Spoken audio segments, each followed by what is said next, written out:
લોકસભાના કોંગ્રેસ પક્ષના ઉમેદવાર નીતિશભાઈ લાલન દ્વારા અંજાર શહેર મધ્યથી શહેરના વિવિધ વિસ્તારો જેવા કે ગંગા નાકા, દેવળિયા નાકા, બસ સ્ટેશન રોડ તથા મુખ્ય માર્ગો પરથી રોડ શો પ્રચાર કરી અને કોંગ્રેસનું સમર્થન માગ્યું હતું।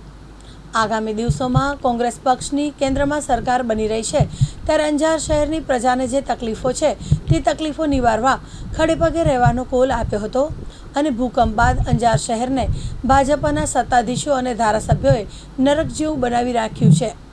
અંજાર શહેરમાં ઠેર ઠેર ગંદકીના ઢગલાઓ છે તથા અંજાર શહેરમાં સાંસદશ્રી દ્વારા કોઈપણ જાતની વિકાસલક્ષી ગ્રાન્ટ વપરાયેલ હોય તેવું જણાતું નથી, જેથી લોકસભામાં કોંગ્રેસ પક્ષનો સાંસદ કચ્છમાંથી તમે મોકલશો તો અંજારના પ્રશ્નોને વાચા આપવા તથા અંજારમાં વધુમાં વધુ ગ્રાન્ટ ફાળવવાનો કોલ નીતિશ લાલને આપ્યો હતો।